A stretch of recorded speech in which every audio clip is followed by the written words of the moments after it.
Hi, friends, and welcome back to With Great People, the podcast for high-performance teams. I'm Richard Kasperowski. Our special guest today is Maria Matarelli. Maria is a leader in Agile outside of IT, things like marketing and personal agility. In addition to that, Maria is a well-known international DJ. To support this podcast, visit my website, kasperowski.com. Hi, Maria. It's so good to see you. Yeah, great to see you also. Thanks so much for joining us today. Is there anything you want to add on to that intro? Really, I'm just passionate about helping people work better and live better. And when we look at Agile is all about helping people get results. And these things apply in business and also applies outside of business, outside of work, and in your life. And so it's amazing to see the results that are possible with Agile. This is really interesting to me. A lot of people listening to the podcast who know about Agile and a handful of people who don't know anything about it. I always think that when guests are talking about Agile, this is a general purpose idea. It came from IT, it came from software development, but it really applies to anything. How are you helping people use it for whatever it is that's going to help them be their best selves? Yeah, so my background has been in IT project management for managing traditional projects, then moving toward an Agile approach and the Scrum framework. And we've been exploring Agile applied to marketing, and it works absolutely incredibly. And what's even more amazing, I think, is when you start to look at Agile, we know this stuff works in business, but when you apply it to your life to do more of what really matters, you can create amazing results and things that are meaningful. Like companies are trying to deliver products to market faster and more efficiently. And when if you look at what's important in your life, there's so many incredible applications here. You look at people, doing things, going day in, day out. And ultimately, a lot of people aren't always happy. And you look at the, people in the world and the way they interact. And it's like, well, when people even come into work, are they even engaged? Do they even really care about what they're doing? Or are they doing the bare minimum not to get fired? And so, there's a couple of angles to look at this, right? When we look at people coming into work and building high-performing teams, we want people that are motivated and engaged and people that care about our company's mission, not people doing the bare minimum. And yet when people show up to work, that's only a third of their day. And so they've got 2/3 of their day outside of work. So when we look at how can we optimize teams, well, what if we optimize the person on the team? And if you optimize the people on the team, what could that do to create a high-performing team? But not even that. What if people are happier in their lives, feeling more fulfilled and feeling like whole people? What could that do to raise the consciousness of society, of people, just humanity? And so I think it goes a couple of different ways. It goes to implications when people come into work, and it comes to people feeling happy and fulfilled just in life in general. Okay. And I want to know more and more and more. I've got so much more. Perfect. I'm curious about, could you give a specific example of some of this work? Absolutely. So when we look at the concept of personal agility, we've been exploring this over the last 5 years. I've been collaborating with Peter Stevens, an Agile trainer out of Switzerland, and we've been looking at how can we help people do more of what matters. And it kind of started with us looking at doing that ourselves. So, many of us have too much to do and not enough time. And there's one particular person that I've met a couple of years ago. Her name is Sharon Guerin, and she goes by the Culinary Queen. Her dream had been to be a private chef. She wanted to be on TV. I actually got into the backseat of her Uber a couple of years ago. And so we're riding from the Tampa airport, downtown St. Pete, about a 20-minute ride. And we started talking, and she was asking me, what were you traveling for? I was like, a little bit of business. And she's like, okay. And she started asking me questions. And I was like, and I was DJing. And she's like, who are you? And I'm like, Maria Matarelli. Nice to meet you. And she asked me to follow her on Instagram. And I went to follow her, and she had all this amazing looking food. And the marketing person inside of me couldn't help it. I was like, may I ask you a question? I was like, I said, may I give you some feedback? I said, you have this amazing spread of food on your Instagram profile, but I don't see the description. So I don't know what the food is. And I'm really curious. And also your personality is amazing. And none of that comes through in your profile. All I see are these static photos. And she's like, well, to be honest, I'm just getting started wanting to be a private chef. I don't really know how to do marketing and things like that. She goes, my dream has always been to be on TV. I just want to have a cooking show and make my mom proud and do all these things.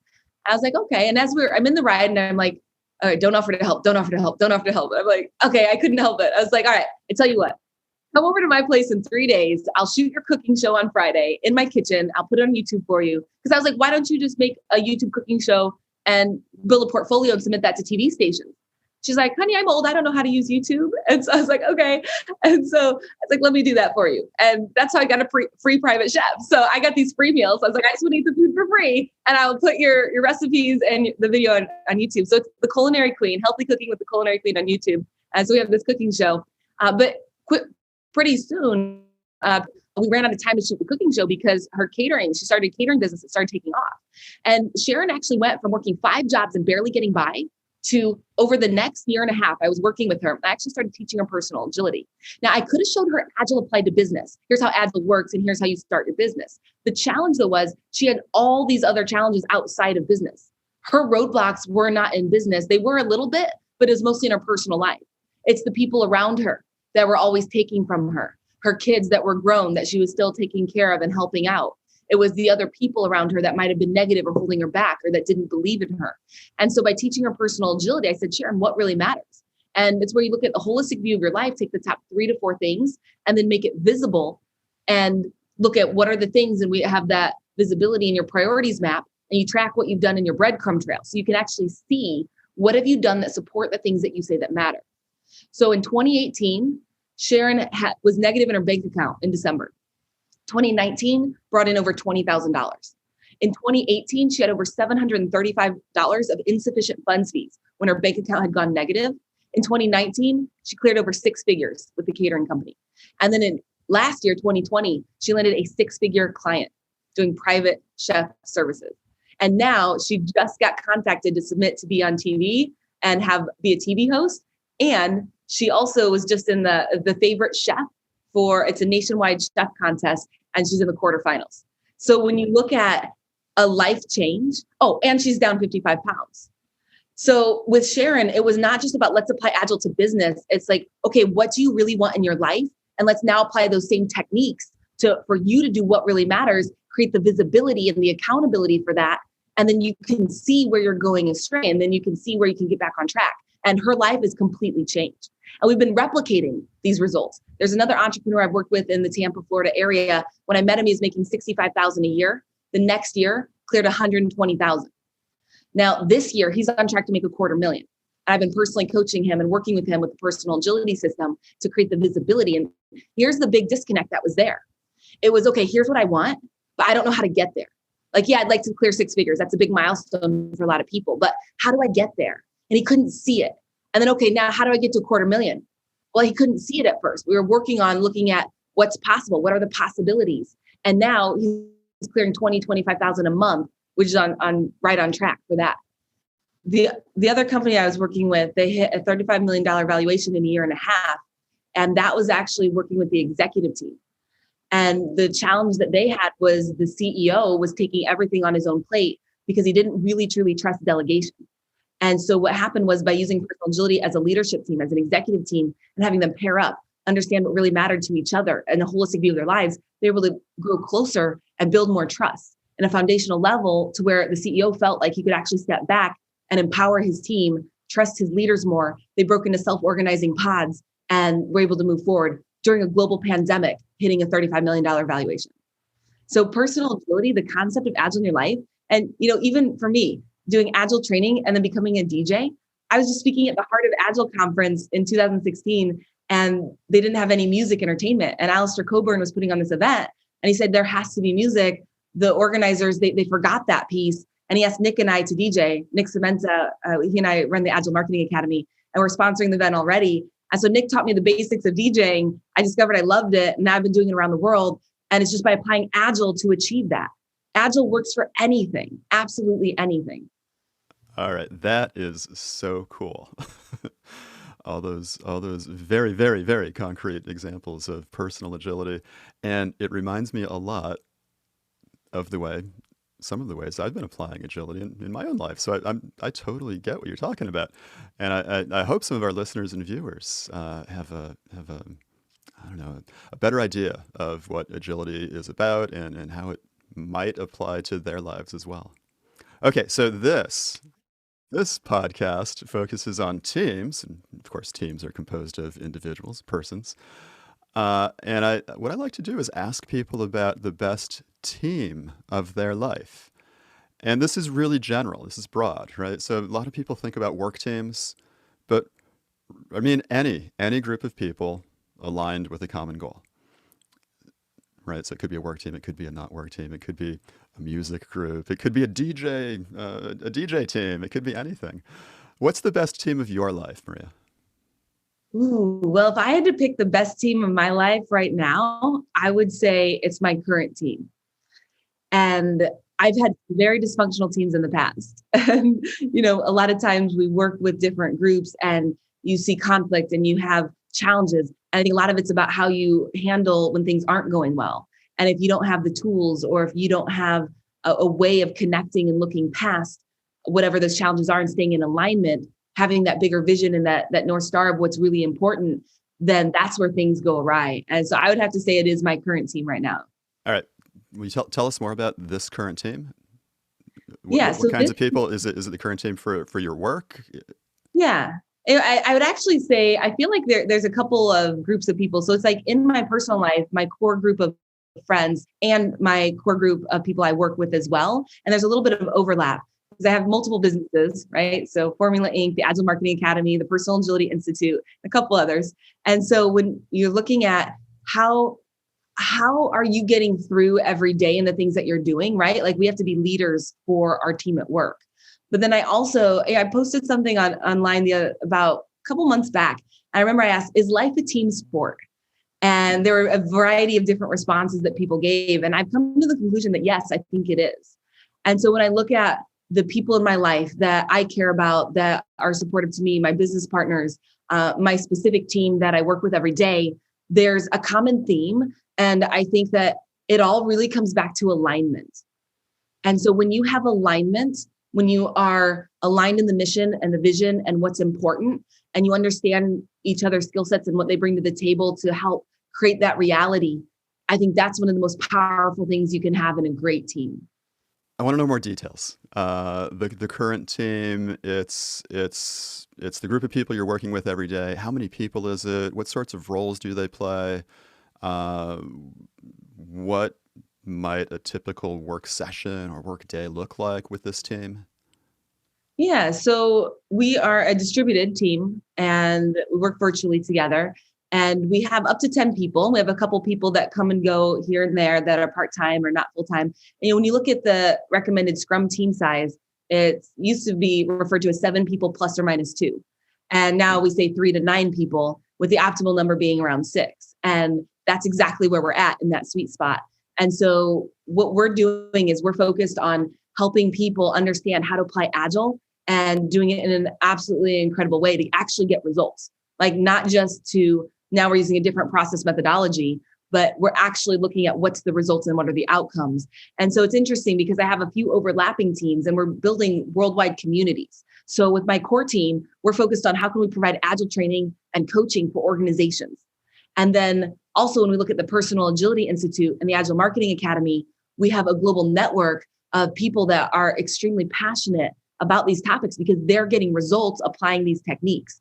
So we have people from Italy, Sri Lanka, India, from Bangladesh to all throughout Europe, Switzerland and Portugal, throughout the US and Canada that are, when people are applying Agile and getting results, like they are so passionate, they're so excited, and they want to help other people with this. So we're seeing like these communities of just global ambassadors that are all like so passionate about how can we apply this and share with others how to apply Agile to get those results. So my core team, when we're looking at providing Agile training and coaching, we're distributed. And I think a lot of the things that really stand out that are different from other teams I've been on in the past is I feel that we're in flow.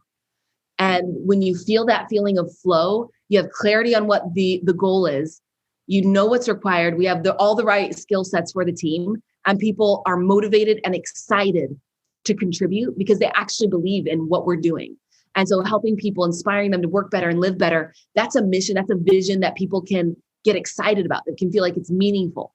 And so I think having that clarity, having that clear vision, and then having clear delineated roles, it allows us to self-organize around creating the outcomes that we want. And it's really just helping other people to apply these practices. And we look at these other global communities that we're supporting, right? So it's like my core team is also supporting these other groups and these other groups of people. And when we look at what's possible, there's a lot of the mechanisms that we look at with the Scrum framework, right? So you got the product owner role, setting the priority. You got the Scrum Master role that's kind of guiding and overlooking things and making sure that the team is working effectively. And so when I look at my core team, we have different people on the teams that are Scrum Masters for different initiatives. So it's almost like portfolio management, but across multiple businesses. And when you're working with people who aren't in IT, are you still using these jargony Scrum words like product owner and Scrum Master, or what do you do? Yeah, great question. What we found is that when you're applying Agile outside of IT, we need to translate the way that we speak into the context of that other niche. And that's something Alistair Coburn actually mentioned, actually at the Heart of Agile conference I was referring to earlier. And he was saying, the reason that a lot of companies struggle with taking Agile outside of IT is that you have an Agilist that says, here's how it would theoretically work in this other arena.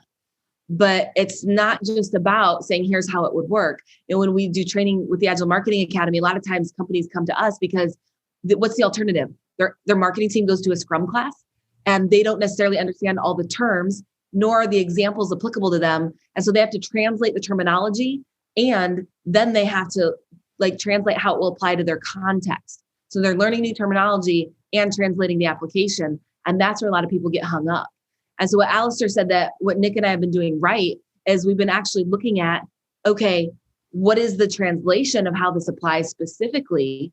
And then having someone from that other industry or that can bring, like Nick brings the marketing swagger, right? He talks how they talk. He understands how they think. He's been running marketing and advertising campaigns in the six-figure range for decades. So it's like, all right, we actually understand their context. And so when you look at even applying Agile to your life, we use much more general terms, right? And it's the same concept, but sometimes it might make sense to mention it and translate it. And I think the roles might be one of those things, right? So if you're the product owner, what is the prioritization of what you're trying to achieve?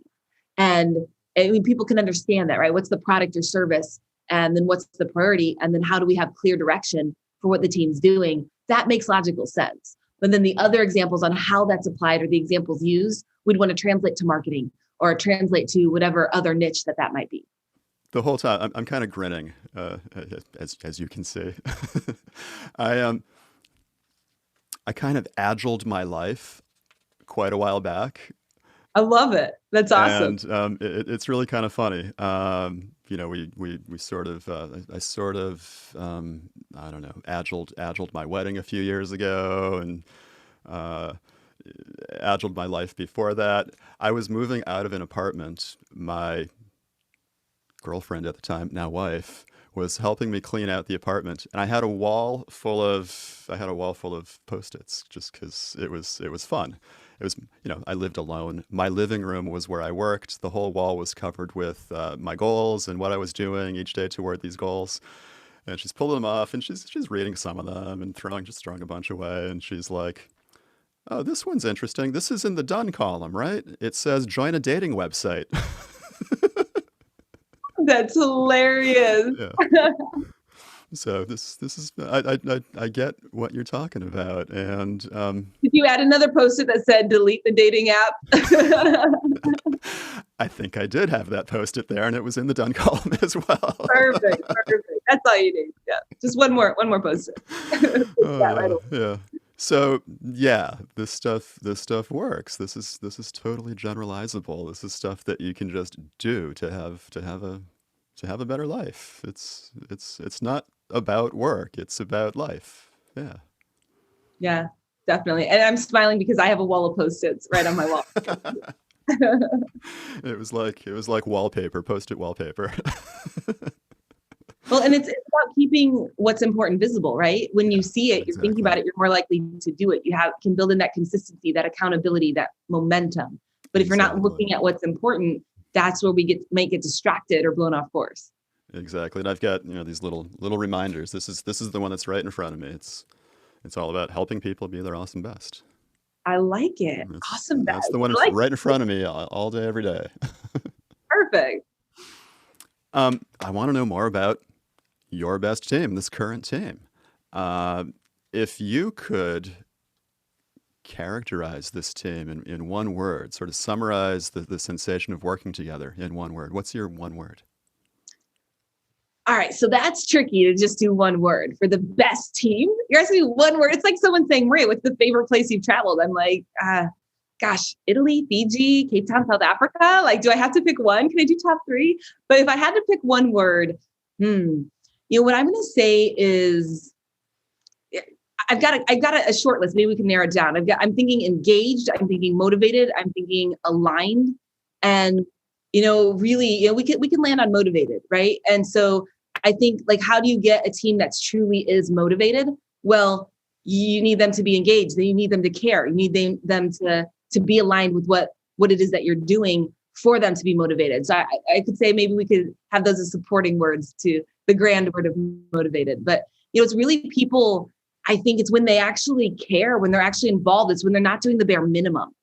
It's when they're actually like truly engaged and motivated to where they intrinsically want to create the result. And I think that one of the things that inspires my team is they see that we create results for people and for companies. And that's something that feels meaningful. And that's something that's way better than any monotonous job, a job that you're doing day in and day out. Like, they're hearing the results, they're seeing the case studies, like people's lives being better. And I think that's what is behind them being motivated and excited and supporting the vision. All right. Now, I feel all this energy from you, the words you're using, your tone of voice, your body language. You love this team. This is a great team. What else about subjectively, the subjective state of this team? How do you know subjectively or objectively? How do you know this is the best team of your life? Yeah. So I think the biggest thing is it feels like we're in flow. And it took a while to get here, and it took a while to find the right people. And we've interchanged some people here and there over the years. And what we've recently come across, and to be honest, I think that a lot of this has to do with the fact that I have been more available given the lack of travel over the last year, right? Like, the world shut down, travel was canceled, global pandemic breaks out. And instead of me being on the road, I used to average 2 to 3 cities a week, sometimes 7 cities in a month.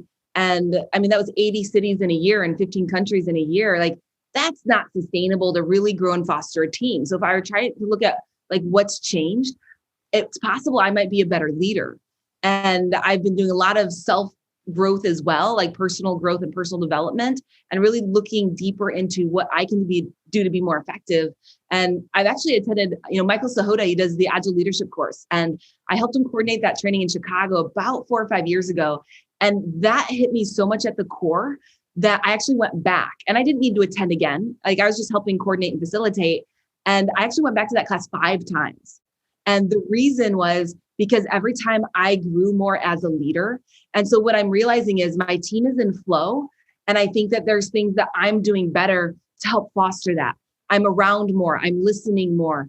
I'm looking at the bigger picture and the strategy more, rather than just hopping on a plane and expecting the team to just support me as I'm like traveling around the world and doing great things, leading training classes, speaking at conferences, inspiring people on how to apply Agile. Though what I'm feeling now, I feel like, just being forced off of the road over the last year provided the opportunity for me to look more at, okay, how can we actually build something that's more sustainable? How can we grow? How can I invest in my people more and listen to them more and be more present? And how can we take a step back and be strategic? And I believe what we've been able to do is actually, like, it feels like we're in a state of flow, and I feel the momentum. And like, I'm just amazed at, the way that they work and the way that, and, a lot of times you don't see the progress night and day from one night to the next day. And I'm noticing that when I stop and actually reflect and look back, we have grown by leaps and bounds that I didn't even notice. And so that feeling of being in flow has come after having a lot of the wrong people, a lot of lack of guidance from me, a lot of confusion, or just, people being disjointed. And interestingly enough, we've actually been able to hone in, get the right people, build the right team morale, right? Building that up, even with a completely distributed team. And that's been incredible. All right. So a completely distributed team and partially distributed. A couple of people are local. Okay, partially distributed. And because of the circumstances of the last 12 months, you've had some more time to spend with them. You've had more time to strategize, to listen to people, to be present with them. What are some other concrete behaviors that go into this team being the best? If I had to point to concrete behaviors, I would point to the results. Things get done. And the coolest thing is things get done that I don't have to do. And they are like, literally, my team members are talking amongst each other and they're self-organizing and they're solving problems before they even hit my inbox. And so, things just appear on my calendar. I'm like, oh, it's this. And I didn't have to, oh, who's this person? What's this about? What do I need to prepare? Like, what, when is a good time to meet? Like, there's so much decision fatigue that happens every day, and realizing like things just show up and they take care of it and they're handling things and they're reporting to me, oh, this is done, instead of, hey, what do I need to do? And so I think really people having a clear understanding of their goals and their responsibilities and what they are responsible for, and then having that passion, excitement, and engagement, and really being in alignment with the main vision, that's allowing them to just feel empowered to just take action. And so things happen. I don't have to do it all, and challenges come up and they resolve them. I think that really the powerful things that we see when we have a self-organizing team and we have a team that really is agile in how they think and in how they work and just how they are, their way of being. All right. Now, that's awesome. I want this for my team right now, and I'm sure listeners want this for their team. That's why they're listening. What advice could you give us? How could we get this for our teams? Yeah, it's such a great question. What I would say is that, we see this all the time when we go into companies to consult, and like there's people with challenges and then leadership isn't listening. And I've done assessments with companies in Chicago where we walk on site and literally we're listening to the people and we're translating that to the leaders, like almost word for word. And sometimes the leaders listen, sometimes they don't, sometimes they do. Though there's a communication breakdown, there's a feedback loop that's missing a lot of times. And so, we often see this. The people that are in the trenches are the people that know where the improvement opportunities are.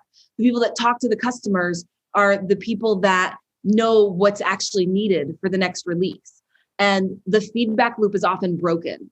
And so I think that what you can do to help create and foster this environment is, as a leader, you want to look at being the change that you want to see, being the example. So you set the tone. What's your culture? Is it a culture of the command and control, where you tell people exactly what to do? Because a lot of times they're going to do exactly what you told them, and they're not going to do anything more. Do people feel like you care? Do they feel empowered? As one of the things I like to ask people I work with, I like to ask them, what are your top 3 goals? What are your top 3 goals for this year? And I want to help you achieve those.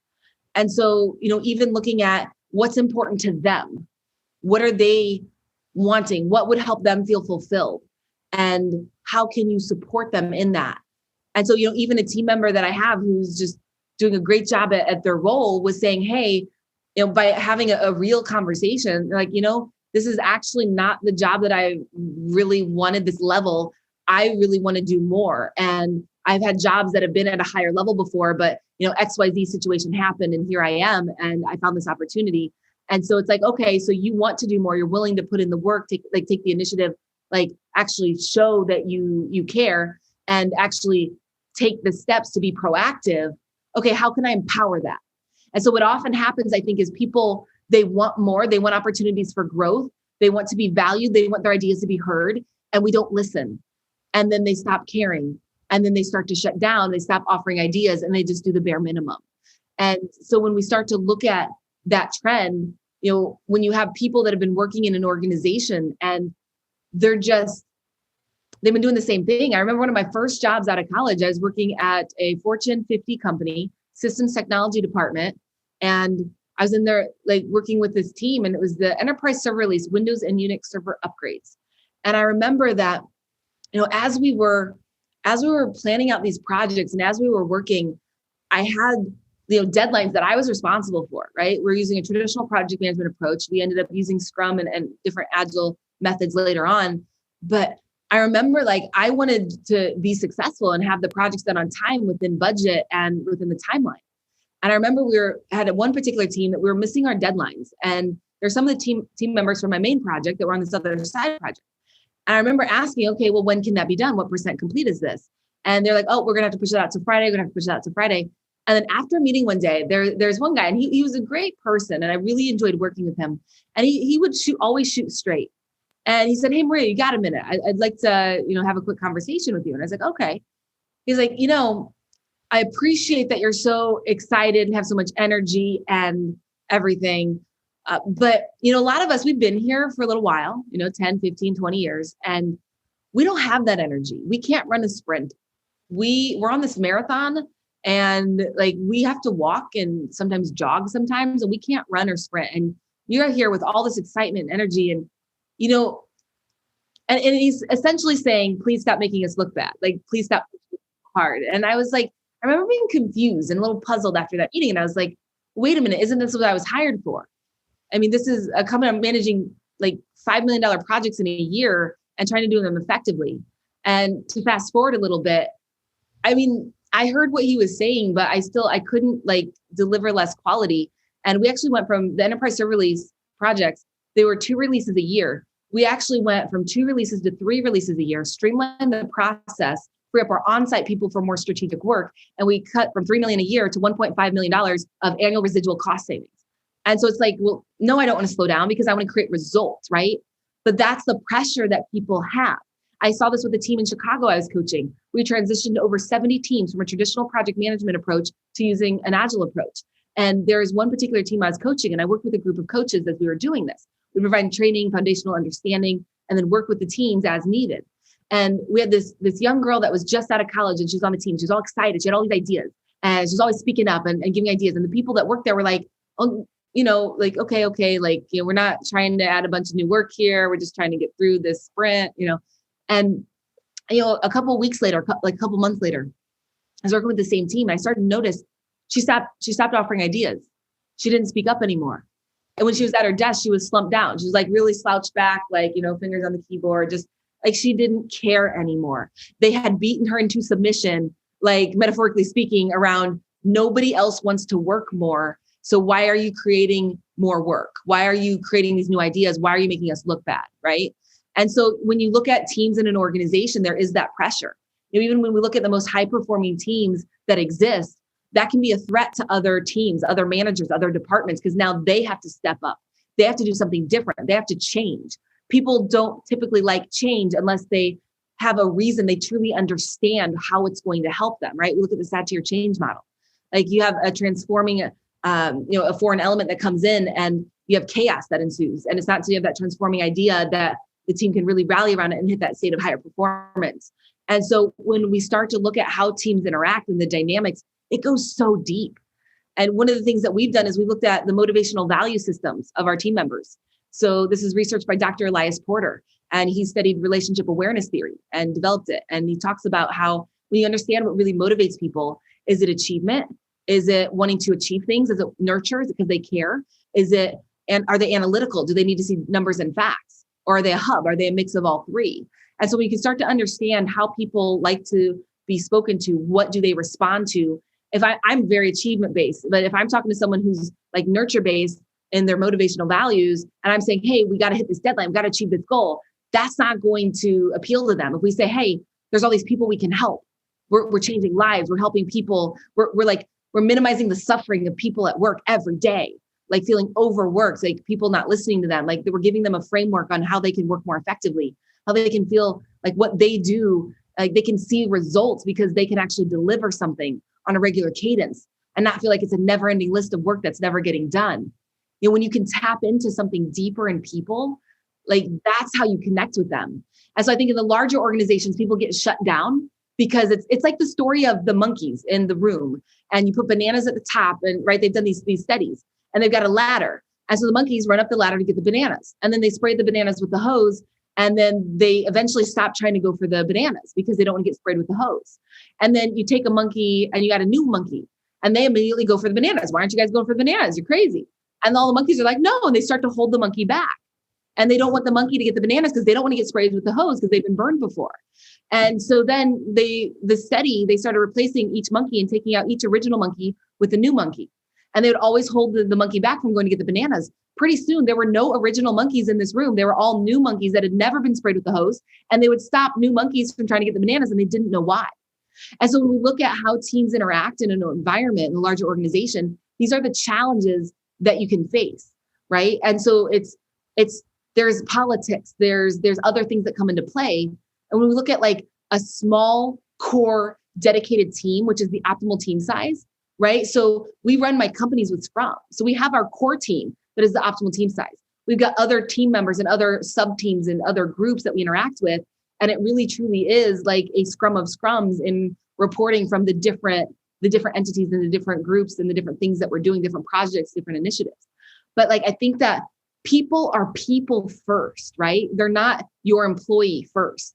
And so when you can actually connect with them on a real level in a meaningful way, when they feel like you care, when they feel valued, when they feel like their ideas matter, these are things that can help to create that self-organizing team. And as a leader, we need to create feedback loops to actually really truly get that feedback. What's important to them, and how can we be supportive, and how can we create an environment and a culture that's going to be everything that's going to create the right environment for our teams to thrive. Mm-hmm. I think these are some things that are really key. All right. And I have some friends and colleagues in mind that I'm going to share this podcast with as soon as we publish it. I'm also curious, what were, I don't know, one or two of the very specific things that you did with your team right now to get into that state that feels like flow, that state where what I was really curious about was, did you find people who were already aligned with you, or did you, and I'm gonna say this in an intentionally wrong way, did you make them get motivated? That's a good question. I feel like it's, you hear people say it's hard to find good people, right? And it can be. And it's taken me years to get to this point. And I mean, Formula Inc., we've been around for almost 10 years now. And we run lean and mean, and we have a global network of trainers and coaches that we deploy to work with different clients. And, for the core team to really be honed in, like if I were to try to put my finger on, what is it? I think alignment is so important. And this is a concept in personal agility that it is important as an individual, and it does scale to an organization as well, right? So are you aligned with the people in your life that are supporting you on the type of life you want to have? Are you aligned with the people on the work that you're doing every day? Do they actually care? So I think it's a combination of a couple of things. It's having the common interest. So having the clear vision where people can get on board with, that's very, very important. And so that's like the draw. That's the first thing. And I remember one of my favorite people that I work with, I remember our first conversation last year where he's kind of at a crossroads. He's like, well, I was thinking about going to work with one of the big consultancies. I was thinking about doing this, doing that. Why should I work with you? And I remember he asked that question, and it was a valid question, right? And it's like, hey, why don't I go make $250,000 a year doing this, right? And why should I work with you? And I remember I thought, that's such a good question. All right, like, what am I going to say? And I thought for a moment, and I was in a swivel chair, and I kind of swiveled around, and I looked dead in the eye. I said, I'll tell you exactly why you would want to work with our team over any of these other options. It's because we're actually making a real change in people's lives. And we're helping them to discover these ways to work better and to live better. And it's creating a ripple effect. And my reach is global. And I have this global community. And I just need a little help to reach more people. I found out that my maximum of what I can do in a year is I've been able to travel through 80 cities in 15 countries in 1 year's time frame. And that's exhausting. And I don't know how I can reach more people in less time. So, I want to create this positive impact in the world. And here's this avenue that I found to do it. And it's working. And we're getting results. And these are some of the results we're getting. And I just need a little help. And so not only do I think your skill set is perfect for this, but I think that we're in alignment and it's going to be some of the most fulfilling work that you could ever do. And it was creating the vision. It was sharing that vision. And then it's understanding from them what's important to them. And so that's not where I started. I started with, well, what do you want to do? What are your goals? What are you passionate about? And this particular individual had many, many, many, many, many things that he wanted to do. And I'm like, all right. And so I actually took that list. I said, is this a prioritized list? And I said, well, let me actually make a note on how I think I can help you with each of these 20 goals that you're trying to achieve. And I actually took the time to actually put deep thought into each of those things and send that back. And so it's uncovering what's important to the people you work with. Do you care about them and their lives? And then do you have a clear vision? And can you articulate that? Can you articulate that in a way it's going to inspire them? And then they're either aligned or they're not. And I've met a lot of people that were not in alignment over time. So I think it might be a combination, right? It's a combination of the right people, the right time, the right place. But you also have to recognize when that is true and be able to communicate and share that vision. Sometimes they don't see all the pieces and you have to share here's the pieces I see and here's why I think this is the right fit. And then also it's about encouraging them and supporting them. And so the people on my team, I work with them on personal agility and I do coaching calls with them. And I say, what are the things that matter in your life? Holistic view outside of work. And how can I help you do more of what really matters in your life? And that's a meaningful connection that I believe is at the foundation of why these people care so much. And as we're aligned in vision, that's what creates that state of flow because we're actually passionate, actually truly engaged, and actually committed to the outcome. All right. I think I'm starting to get it. It reminds me of this leadership class I took once. I worked for a big company, and they identified me as somebody who should take the class as a future prospective leader. Blah blah blah. And one of the first activities was, find a partner and try to sell something to your partner. And I was like, well, okay, I've got this awesome mug, and I'm going to tell you everything about why this mug is so awesome and why it's worth $10. And I learned so quickly, I should have started with, so tell me about you and what you want and what your goals are and how you hope to get there. Because he wasn't interested in what I was pushing on him. But if I had taken the time to inquire and listen, that would have been a lot better. That was my big takeaway from the leadership training, just in the first 15 minutes. And Oh, I love that. that's what I'm hearing from you. Ask, inquire, listen, share what you want with them. And I've also noticed that when people share what they want, the people who are aligned with it, they show up. Right. So is there anything else you want to share with listeners? Anything else going on? Any projects you're working on? Anything at all? Yeah, actually, I just want to say, I want to inspire people to, just take a moment and step back from the busyness of life and the things that you do every day and, step back to get that clarity. And, one of the things that, when we look at what really matters, I'm really just discovering that question is so much more powerful. And it's so funny because I tell Peter this all the time. I'm like, I know we've been doing personal agility for like 5 years now, though I still have aha moments all the time and it blows me away. And so even if you just start with thinking about what really matters and getting clarity on that in your life and in your business, with your project, with your team, that's really so incredibly important as a foundational thing. And so I'm just excited to be able to share with more people, share these different techniques. And, one thing that actually is kind of exciting, if you look at, these results are universal. It's across geographic region. It's across industry. It's incredible. And so, for those that are wanting to explore, what really matters, just want to, visit the Personal Agility Institute, personalagilityinstitute.org. And we have some free tools. You can download the guide for free. You can download the stakeholder canvas to, look at how to connect with people in a more meaningful way. And, we're just really, really excited and passionate about what we can help people to do. And, latest projects, I'm launching actually a virtual summit, and we're going to do it monthly and just pulling together Agilists. We're calling it the Agile Heroes Summit. And so we just want to hear from people like what's working. And I'm actually launching a community, and it's the agileheroes.com. And it's helping people to really understand, like, what are the results? Like, how can you be the hero going back into your company? How can you be the hero in your life? How can you be the hero to help? And so we're going to have people sharing their stories, sharing what's working, how to overcome challenges. And so I would just love to invite people to, stay in touch, join. If you want to connect with me, you can find me at findmaria.com and click through my social media. And if you can spell my name, you can find me online, Maria Matarelli. But find Maria helps you not have to spell Matarelli. That's great. All right, Maria Matarelli, and I can spell your name, and we'll have your name spelled out. We'll have links to everything you just mentioned. Wow, this was a fun hour. Thanks so much for joining me today. Thanks so much for sharing with us.